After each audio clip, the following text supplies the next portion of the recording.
भागवत सुन रहा हूँ, क्यों ना भागवत सुनने के बाद में कन्या भोजन करा लूं, ब्राह्मण भोजन करा लूं। मन में तो आ रहा है, लेकिन कहीं न कहीं मन में ये बात भी है, ब्राह्मण भोजन कराऊंगा तो ब्राह्मणों को दक्षिणा देनी पड़ेगी, कन्याओं को दक्षिणा देनी पड़ेगी। तो प्राणी सोचता है, मन करता है कन्या भोज करा लूं, मन करता है कन्या भोज करा लूं, मन करता है मेरा कन्या भोज कराऊं, मन करता है मेरा कन्या भोज कराऊं, कन्या भोज कराओ मैं तो ब्राह्मण भोज कराऊं, कन्या भोज कराओ मैं तो ब्राह्मण भोज कराऊं। छोटी सी पूंजी और खर्चे हजार, छोटी सी पूंजी और खर्चे हजार, छोटी सी पूंजी और खर्चे हजार, छोटी सी पूंजी और खर्चे हजार, इसलिए आते हैं, इसलिए आते हैं गणपति हजार, इसलिए आते हैं इसलिए आते हैं गणपति हजार। तीन बार भोजन भजन इसी बार, तीन बार भोजन भजन इसी बार, तीन बार भोजन भजन इसी बार, तीन बार भोजन भजन इसी बार, इसलिए आते हैं, इसलिए आते हैं गणपति हजार, इसलिए आते हैं गणपति हजार, इसलिए आते हैं गणपति हजार, इसलिए आते हैं गणपति हजार, इसलिए आते हैं गणपति हजार, इसलिए आते हैं।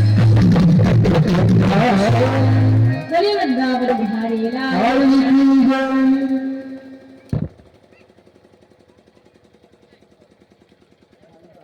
लाइट आ गई, आओ बाहर।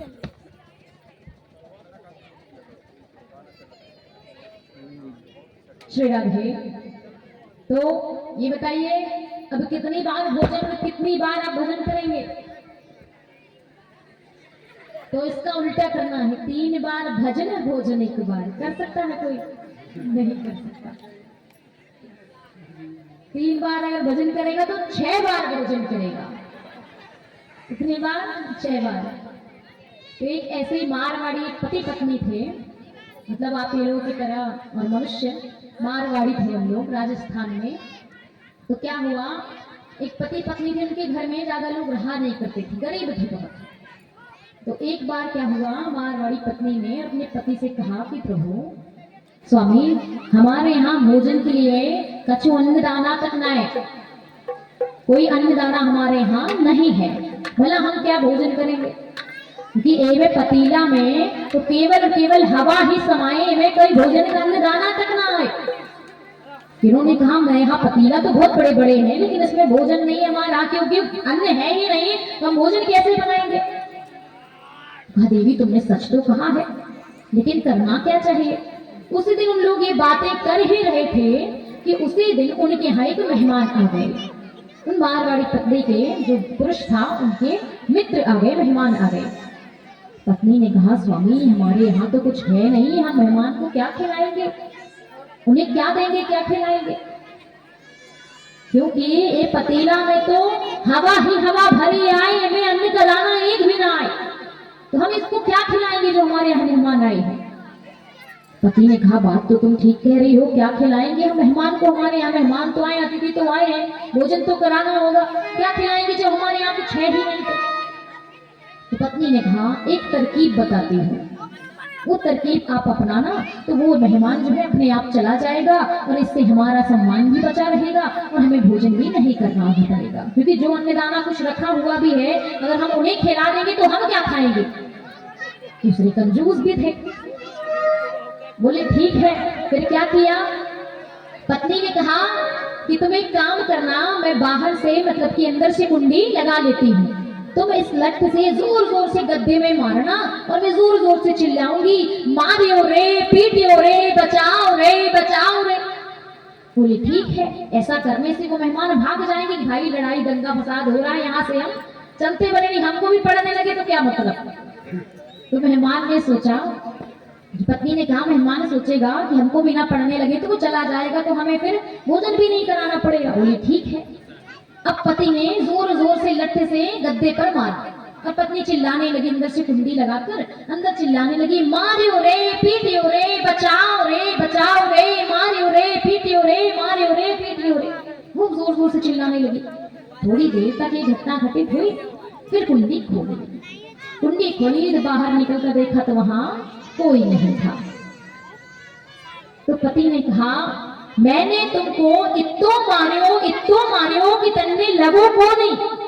राजस्थानी मारवाड़ी था, तो क्या कहा मन्ने तो को इत्तो मारियो कि तन्ने लगो को नहीं। तो पत्नी ने क्या कहा तन्ने मैं को इत्तो मारियो कि मैं भी रोई को नहीं। तो वहीं से मेहमान निकल कर आया और कहने लगा तुम दोनों ने इतनो नाटक करियो कि मैं भी गयो को नहीं। तो जैसे पति पत्नी हटी थे वैसे वह मेहमान भी और हटी था। अंत में क्या हुआ, जो रखा था वो भी खिलाना पड़ गया। इसलिए नाटक ढोंग करने की कोई आवश्यकता नहीं है। अगर आप चतुर हैं तो आपसे सामने वाला आपसे दुगना चतुर है। तो कभी भी सामने वाले को आप ऐसा मत समझिए कि नादान है, कुछ समझेगा नहीं, सब समझता है। तो ऐसा नहीं करना है। अतिथि आए तो उनका स्वागत सत्कार करना, नहीं तो नाटक करोगे तो और उल्टा नाटक वो आपके साथ करके चला जाएगा। तो बोलिए वृंदावन बिहारी लाल की जय। आइए कथा में चलते हैं। सुखदेव मुनि महाराज ने कहा हे धर्म सम्राट कर्मयोगी राजा परीक्षित, अब मैं तुम्हें आगे की कथा सुनाना प्रारंभ करता हूँ। कि मनु जी ने स्वयं मनु जी ने अपनी तीसरी कन्या प्रसूति का विवाह ब्रह्मा जी के पुत्र दक्ष के साथ कर दिया था, जिनसे उन्हें 60 कन्या उत्पन्न हुई। कितनी? 60 कन्या।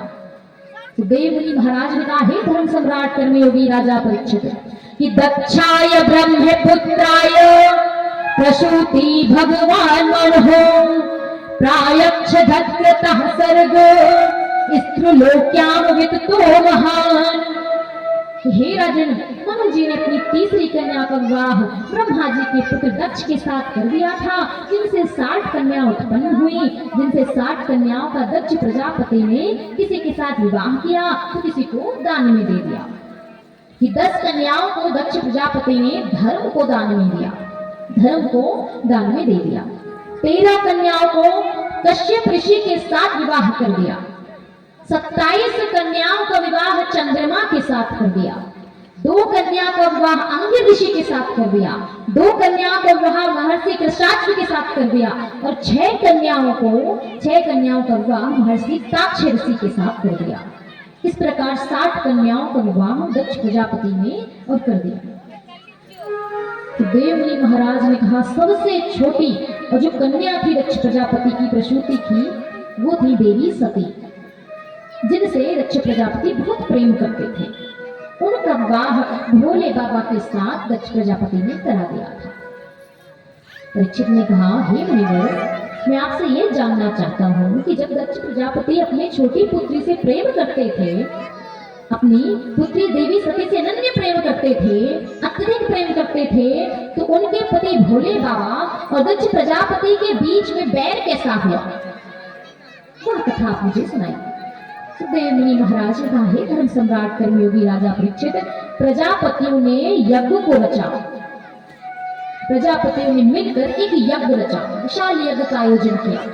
उस यज्ञ में यज्ञ का नायक दक्ष को बना दिया गया। सभी को आमंत्रित किया गया, सभी संबंधियों को बुलाया गया, देवी देवताओं को बुलाया गया, ऋषि किन्नरों को बुलाया गया, क्षत्रियों को बुलाया गया, सभी को बुलाया गया और सबके लिए अलग अलग आसन दिया गया। अब सभी अपने अपने आसन पर विराजमान हो गए। सारे देवी देवता आए, भोले बाबा भी आए, भोले बाबा को भी सिंहासन आसन दिया गया। अब भोले बाबा ऐसे भोलेनाथ थे कि जहां कहीं भी जाते, जहां आसन में बैठते, वही सुंदर अपने आराध्य का ध्यान करने लग जाते।